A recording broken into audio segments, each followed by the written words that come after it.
الحمد لله وحده والصلاة والسلام على من لا نبي ولا رسول بعده أما بعد. قال الله تعالى: يا رب إن قوم اتخذوا هذا القرآن مهجورا. وقال النبي صلى الله عليه وسلم: إن الله يرفع بهذا الكتاب أقواما ويضع به آخرين. وقال عليه الصلاة والسلام: خيركم من تعلم القرآن وعلمه. صدق الله مولانا العظيم وصدق رسوله النبي الأمي الكريم ونحن على ذلك من الشاهدين والشاكرين والحمد لله رب العالمين. معزز مکرم سامعین کرام اور ناظرین کرام، السلام علیکم ورحمۃ اللہ وبرکاتہ۔ اس وقت آپ سے مخاطب ہونے کا مقصد اور مدعا ایک اہم چیز کی طرف آپ کو توجہ دلانے کی کوشش کر رہا ہوں۔ مجھے امید ہے کہ آپ تمام حضرات میری ان باتوں کو بغور سماعت فرمائیں گے اور اس ویڈیو کو زیادہ سے زیادہ شیئر کریں گے تاکہ زیادہ سے زیادہ افراد ہماری اس کوشش سے فائدہ اٹھا سکیں، زیادہ سے زیادہ افراد تک ہمارے پیغام پہنچ جائیں۔ اللہ آپ کا بھی بھلا کرے، اللہ ہم سب کی حفاظت کرے۔ دوستو، اللہ کا شکر ہے کہ اللہ نے ہم سب کو ایمان والا بنایا ہے۔ اللہ کا شکر ہے کہ اللہ نے ہمیں محمد رسول اللہ صلی اللہ علیہ وسلم کی امت میں سے پیدا فرمایا ہے۔ اللہ کا شکر ہے کہ اللہ نے ہمیں عظیم کتاب قرآن مجید عطا فرمائی ہے۔ قرآن مجید کی عظمت، قرآن مجید کی فضیلت، قرآن مجید کی اہمیت، قرآن مجید کا مقام، اس پر تو مجھے اس وقت بات نہیں کرنی ہے، یہ ہم سب جانتے ہیں۔ الحمدللہ ابھی مسلمانوں میں اتنا شعور تو باقی ہے کہ وہ قرآن مجید کو باعظمت اور با احترام کتاب سمجھتے ہیں، عظمت والی، احترام والی کتاب سمجھتے ہیں۔ اور ابھی ہمارے اندر وہ چیز موجود ہے کہ ہم قرآن کریم کو ادب سے رکھیں، قرآن کریم کو احترام سے رکھیں، قرآن کریم کی عظمت ہمارے دلوں میں موجود ہیں۔ لیکن قرآن کریم کے بہت سارے حقوق انسان پر عائد ہوتے ہیں۔ قرآن کریم میں بھی ان کی طرف اشارہ کیا گیا ہے، احادیث میں نبی اکرم صلی اللہ علیہ وسلم نے ان کی طرف اشارہ فرمایا ہے، اور علماء نے تو الحمدللہ وضاحت کے ساتھ اس کو بیان فرمایا ہے تاکہ ہمارے لیے سمجھنا آسان ہو۔ قرآن کریم میں ارشاد ہے وَرَتِّلِ الْقُرْآنَ تَرْتِيلًا، قرآن کو ترتیل کے ساتھ پڑھو۔ اس ترتیل کے بہت سارے معنی ہیں جو مفسرین محدثین بیان کرتے ہیں، لیکن جہاں بہت سارے معنی ہیں وہاں یہ بھی معنی ہے کہ قرآن کو تجوید کے ساتھ پڑھنا، ترتیل کے ساتھ پڑھنا، آہستہ پڑھنا، رک رک کر پڑھنا، ٹھہر ٹھہر کر پڑھنا۔ صاحب مظاہر حق علیہ الرحمہ نے قرآن کریم کے حقوق بیان کیے ہیں، 5 بنیادی حقوق بیان کیے ہیں، لیکن ان 5 میں سے بھی سب سے پہلا جو حق ہے قرآن کریم کا وہ الفاظ کی تصحیح ہے۔ قرآن کریم کے جو الفاظ ہیں ان کو صحیح کرنا، یہ قرآن کریم کا سب سے پہلا حق ہے۔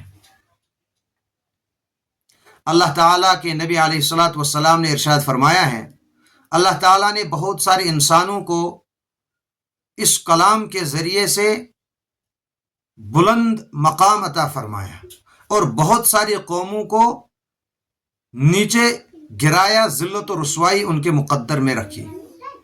جن لوگوں کا اللہ نے اس کلام کے ذریعے مقام بلند کیا وہ قوم ہے جنہوں نے قرآن کریم کو اپنے سینے سے لگایا، جنہوں نے قرآن کریم کو اپنی زندگی میں بسایا، جو قرآن کریم پر عمل پیرا ہوئے، جنہوں نے قرآن کریم کے حقوق کی ادائیگی کی طرف توجہ کی، ان کا خیال کیا۔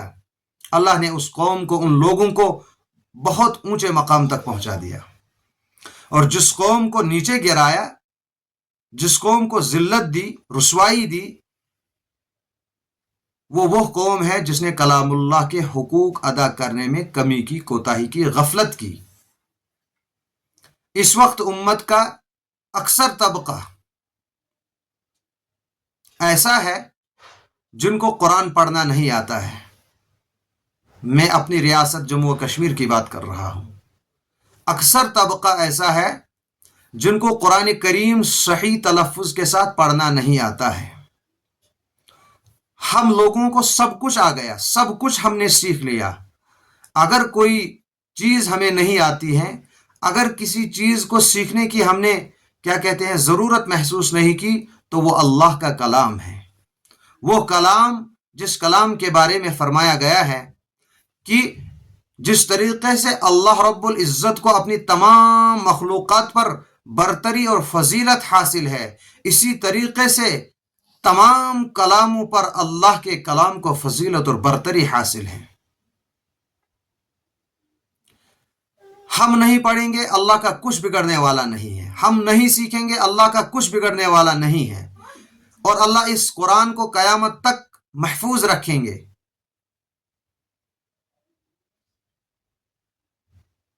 اللہ پاک نے خود اس کلام اللہ کی حفاظت کی ذمہ داری لی ہے، اور اس کے لیے اللہ نے لوگوں کا انتخاب کیا. معصوم معصوم بچے آپ دیکھتے ہوں گے مدارس میں، مکاتب میں، وہ اپنے سینے کے اندر پورے قرآن کے 30 پاروں کو بسا لیتے ہیں. یہ حفاظت کا ذریعہ ہے. لیکن ہم سب کو بھی چاہیے کہ ہم سب بھی قرآن کریم کا کچھ نہ کچھ حصہ اپنے دلوں میں بسا لیں.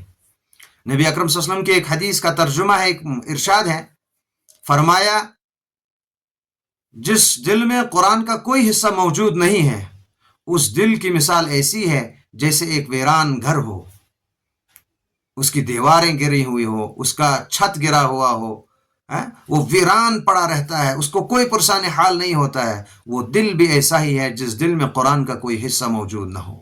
اس دل کی مثال اس ویران گھر کی طرح ہے.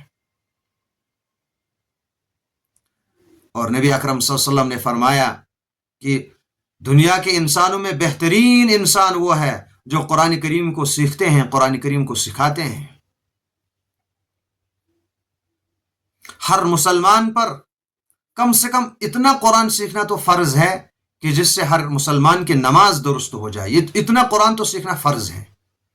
حافظ بننا فرض اگر نہیں ہے، لیکن جس سے نماز صحیح ہو جائے، اتنا قرآن کریم سیکھنا ہر مسلمان مرد و زن پر فرض ہے. جس طریقے سے نماز پڑھنا، حج کرنا، زکوٰۃ دینا، رمضان المبارک کے روزے رکھنا، شہادت توحید اور رسالت کی شہادت گواہی دینا، جس طریقے سے یہ چیزیں فرض ہے، اسی طریقے سے قرآن کریم کا اتنا حصہ سیکھنا فرض ہے جس سے اس انسان کی نماز درست ہو جائے. اور کون سا قرآن سیکھنا فرض ہے؟ وہ قرآن جس طریقے سے آسمان سے نازل ہوا اسی طریقے پر وہی قرآن سیکھنا فرض ہے. یہ نہیں چلے گا کہ جیسا اس نے پڑھ لیا بس پڑھ لیا ہے، الحمد کو الحمد پڑھ لیا، الرحمن کو الرحمن پڑھ لیا، نعبد کو نعبد پڑھ لیا. الفاظ کی تصحیح قرآن کریم کا سب سے بنیادی حق ہے. لہذا ہم سب کو چاہیے کہ ہم خود بھی کوشش کریں کہ ہم قرآن کریم سیکھیں، صحیح قرآن کریم پڑھنا ہم سیکھیں، اور کوشش کریں کہ اپنے اولاد کو قرآن کریم کی صحیح تعلیم دیں.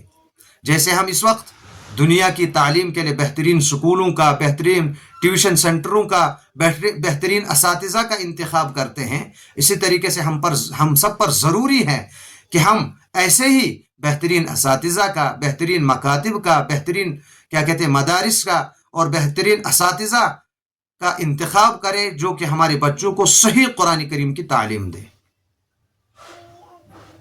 لہذا اسی ضمن میں ہم نے اب ایک کوشش شروع کی ہے، چونکہ اس وقت سوشل میڈیا کا، یوٹیوب اور فیس بک کا زمانہ ہے، آن لائن کا زمانہ ہے، تو ہمیں بھی چاہے کہ ہم یہاں سے اپنی تعلیم کو زیادہ سے زیادہ پھیلائیں. ہم نے کوشش کی ہے کہ انشاءاللہ کل سے وہ پھر جس طریقے سے پڑھنے والے، چاہنے والے، خواہش رکھنے والے، شوق رکھنے والے افراد رائے دیں گے کہ ہر دن سبق ہوگا، 2 دن کے بعد سبق ہوگا، 3 دن کے بعد سبق ہوگا، ہفتے میں 2 دن 3 دن ہوگا، یا کنٹینیو ہر دن سبق چلے گا. مختصر میری رائے ہے کہ ہر دن سبق چلے اور مختصر سا سبق چلے، بالکل تھوڑا سا سبق چلے، تاکہ ہم پھر اس کو اچھی طریقے سے یاد کر سکیں، دوہرا سکیں، اس کو اپنے اندر بسا سکیں. ہم نے کوشش شروع کی ہے کہ انشاءاللہ کل سے ہم باضابطہ آن لائن کلاسز کا آغاز کریں گے. لائیو نہیں ہوگا، اسی طریقے سے ہر دن جو ہے ویڈیو چڑھے گی، ہم پڑھائیں گے بچوں کو، اسی کی ویڈیو بنے گی، اور وہ ویڈیو بن کر اپلوڈ ہوگی فیس بک پر بھی، ہمارے فیس بک اکاؤنٹ پر بھی جو کہ ساحل نثار کے نام سے اکاؤنٹ ہمارا ہے، اور یوٹیوب پر بھی وہ اپلوڈ کیا جائے گا جو کہ ہماری یوٹیوب چینل ہے نثار احمد مسعودی کے نام سے ہے۔ میری آپ سے گزارش ہے کہ سب سے پہلی گزارش تو یہ ہے کہ اس ویڈیو کو آپ زیادہ سے زیادہ شیئر کریں گے، زیادہ سے زیادہ لوگوں تک اس کو پہنچانے کی کوشش کریں گے۔ اور دوسری بات یہ ہے کہ آپ ہمارے یوٹیوب چینل کو بھی اور فیس بک پیج کو بھی ضرور فیس بک پیج کو فالو کر کے رکھیں اور یوٹیوب کی چینل کو سبسکرائب کر کے رکھیں، تاکہ ہم جو ایک کوشش کر رہے ہیں یہ کوشش آپ تک پہنچ جائے، یہ ویڈیوز یہ اسباق آپ تک پہنچ جائیں۔ اور ہم امید رکھتے ہیں کہ انشاءاللہ زیادہ سے زیادہ احباب، زیادہ سے زیادہ دوست اور رفقا ہماری اس کوشش اور ہماری اس کاوش کو مزید حوصلہ افزائی ہماری کریں گے، وہ جڑیں گے انشاءاللہ، ہماری ویڈیوز کو دیکھیں گے، ہمارے اسباقوں کو دیکھیں گے، جہاں ان کو غلطی کمی کوتاہی نظر آئے ضرور ہمیں پرسنل پر مطلع کریں گے، اور جو چیز ہماری اچھے لگے اس کو اپنانے کی عملانے کی کوشش کریں گے، اور ہم ایک ارادہ کریں گے کہ انشاءاللہ ہم خود بھی صحیح قرآن کریم سیکھنے کی اور پھر پابندی کے ساتھ قرآن کریم کی تلاوت کی انشاءاللہ کوشش کریں گے، اور خاص کر اپنے اہل و عیال کی، ہمارے اپنے بچوں کی، جو نوجوان نسل ہے، جو آنے والا ہمارا مستقبل ہے، ہماری نئی پود ہے، اس کے بارے میں ضرور ہم فکر مند ہوں گے۔ ہر باپ، ہر ماں، ہر والدین یہ فکر کریں گے، ہر گھر کا بڑا یہ فکر کرے گا کہ جہاں میں اور چیزوں کی فکر کرتا ہوں اپنے اہل و عیال کی، وہاں پر میں یہ کوشش بھی کروں، اس چیز کی بھی فکر کروں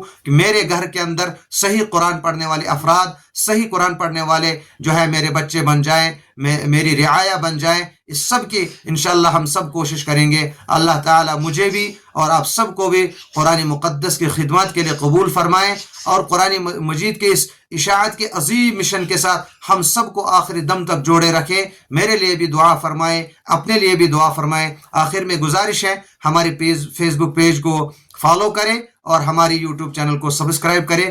دیجیے اجازت، السلام علیکم ورحمۃ اللہ وبرکاتہ۔